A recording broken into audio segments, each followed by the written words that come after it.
വലിയ അർത്ഥത്തിൽ ഓരോരുത്തർ പറയും ഞാൻ കുട്ടീനെ കൊന്ന് കുട്ടീനെ കൊലപാതകം ചെയ്തു. പക്ഷെ ഞാൻ അറിഞ്ഞുകൊണ്ട് ഒരു തെറ്റ് ഞാൻ ചെയ്തിട്ടില്ല. സ്കൂളിൻ്റെ പടികൾ കയറിയിറങ്ങി 9 വർഷം തികയും മുമ്പെയാണ് സുമയ്യയുടെ വിവാഹം.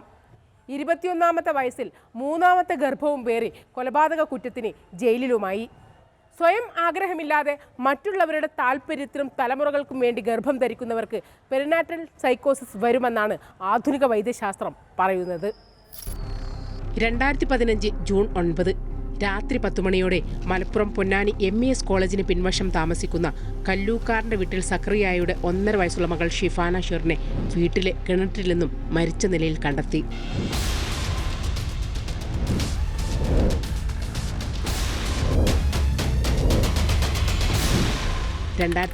June 9 Ponnani police station. Crime number 716/2015, വകുപ്പ് 174 ആൾട്ടേഡ് ടു 302. സംഭവം നടന്ന 4ാം ദിവസം കുഞ്ഞിന്റെ പിതൃ സഹോദരൻ ഷർഫുദ്ദീന്റെ ഭാര്യ സുമയ്യയെ പോലീസ് അറസ്റ്റ് ചെയ്തു. 21 വയസ്സുള്ള സുമയ്യയുടെ ശാരീരിക പരിശോധനാ നടപടിക്രമങ്ങൾ എല്ലാം പൂർത്തിയാക്കി മഞ്ചേരി ജയിലിലടച്ചു. പക്ഷേ ജയിലിൽ വച്ച് തലകറങ്ങി വീണ സുമയ്യ 3 മാസം ഗർഭിണിയാണെന്ന് കണ്ടെത്തി.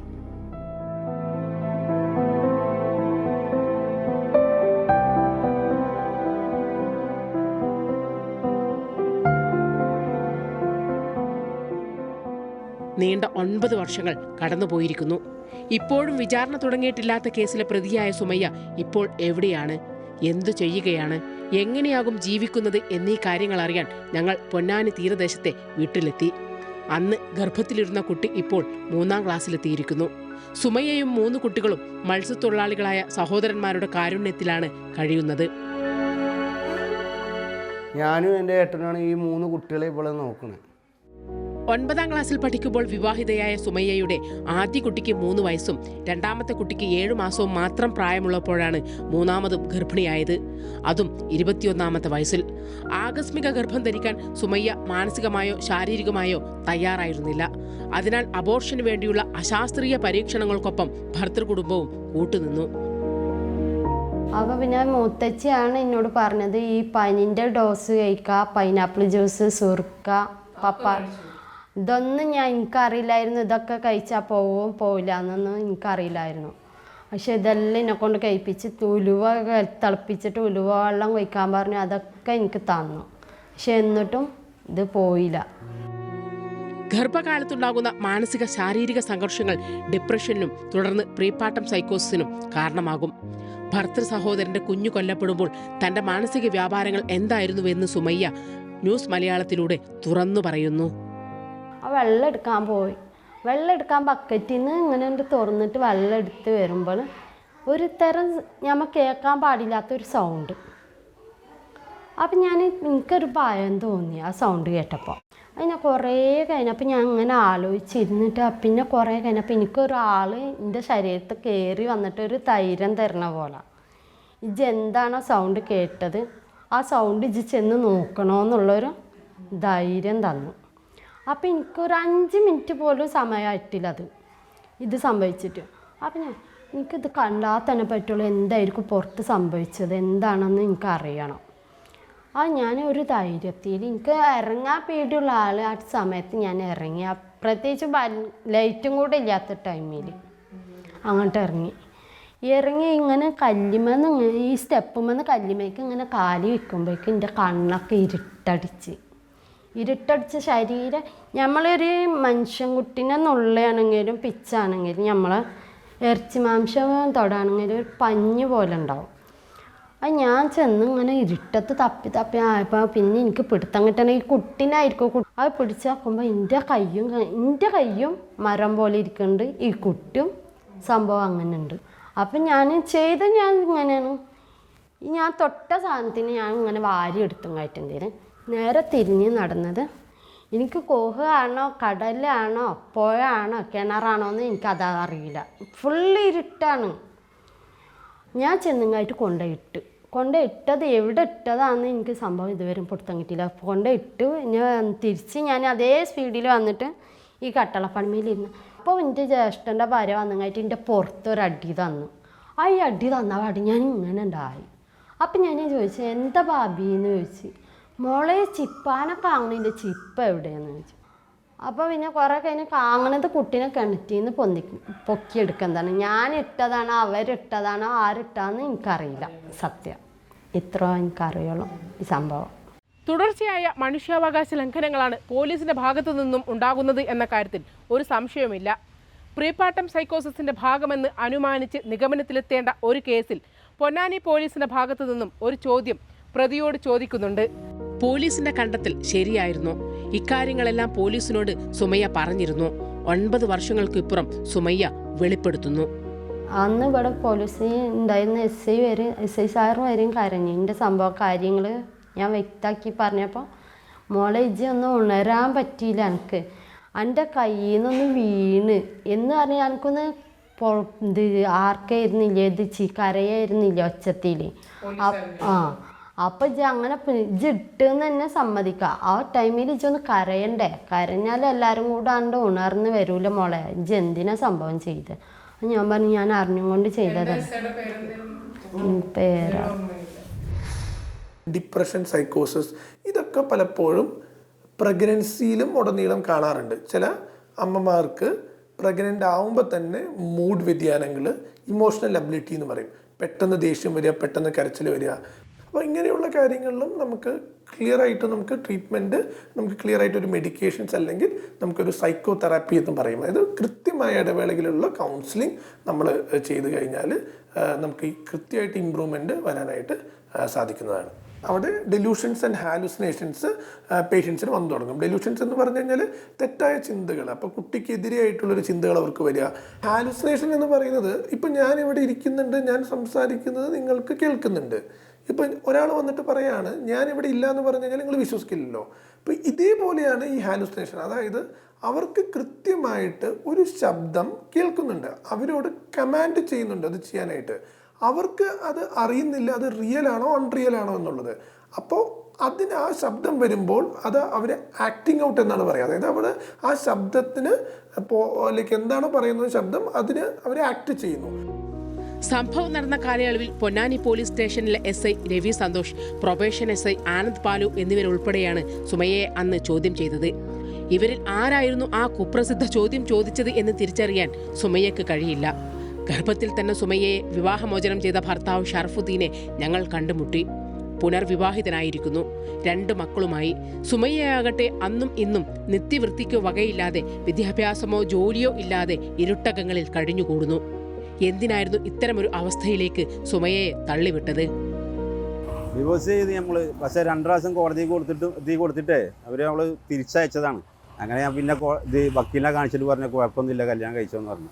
അപ്പോൾ ഞാൻ കല്യാണം കഴിച്ചു. ചിലവിന് നമ്മൾ കൊടുക്കും, ഇങ്ങനെ വീട്ടിൽ വന്നു കഴിഞ്ഞാൽ നമ്മളതിൽ കൊടുക്കും.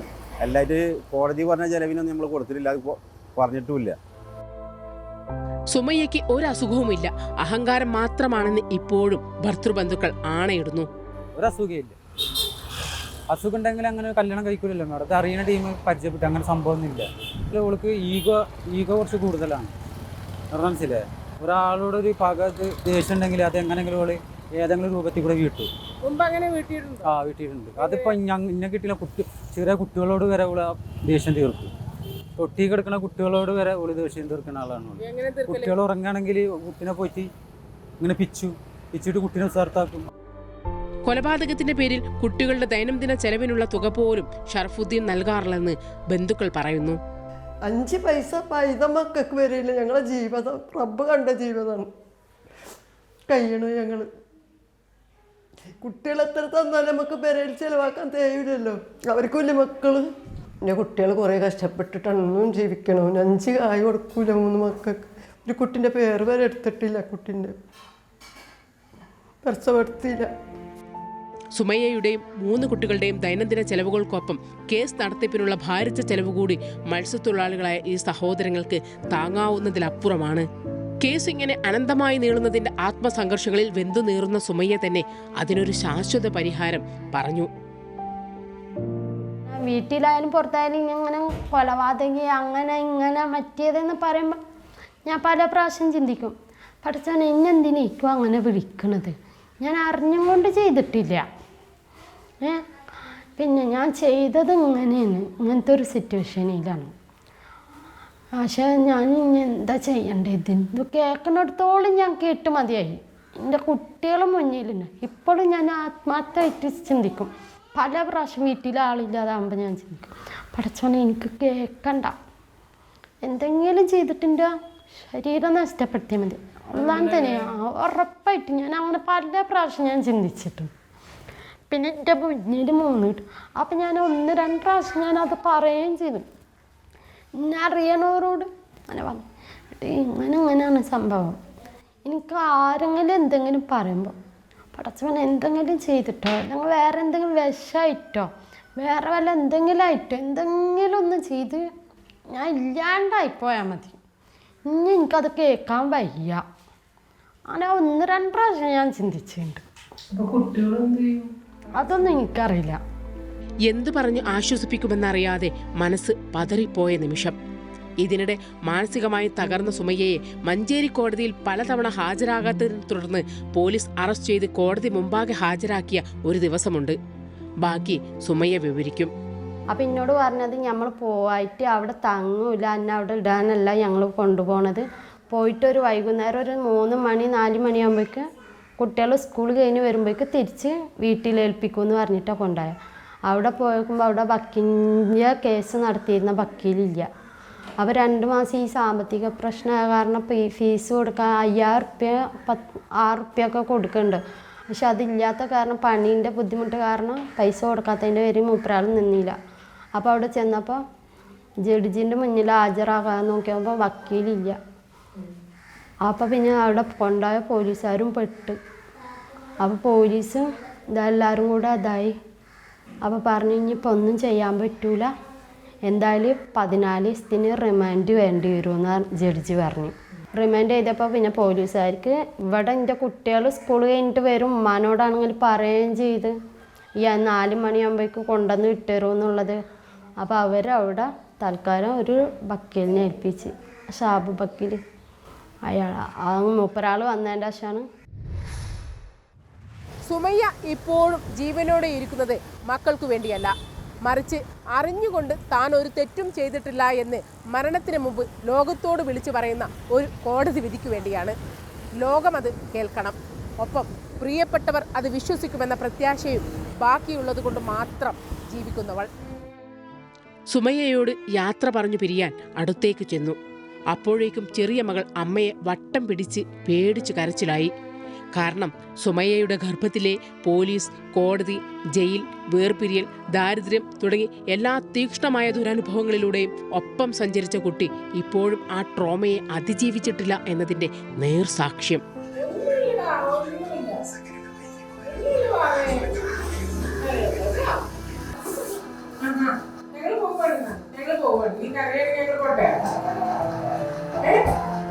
ഞാൻ പോലീസല്ല എന്ന് എത്ര ആശ്വസിപ്പിച്ചിട്ടും കുഞ്ഞി കണ്ണുകളിലെ അന്താളിപ്പ് അകന്നു പോയില്ല. ഞാൻ അകന്നു പോന്നാലും ആ കുട്ടികൾ എത്ര വലുതായാലും അത് മാറുകയുമില്ല.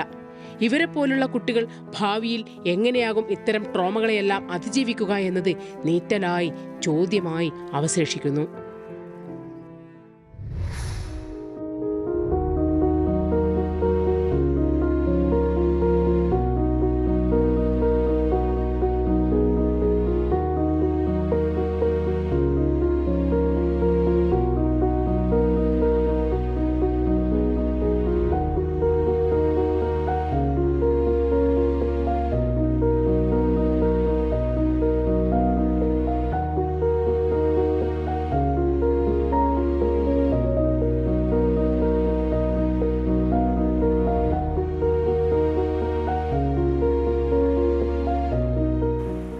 പോലുള്ളവർക്ക് വൈകി കിട്ടുന്ന നീതി അനീതിയായിരിക്കും. ഇത് മനസ്സിലാക്കി വേണം ഇത്തരം അമ്മമാരുടെ ഉള്ളിലെ കനൽ കെടുത്തി ചേർത്തു പിടിക്കാൻ. ക്യാമറമാൻ ഷംസുദ്ദീനോടൊപ്പം ഫൗസിയ മുസ്തഫ, ന്യൂസ് മലയാളം, തിരുവനന്തപുരം.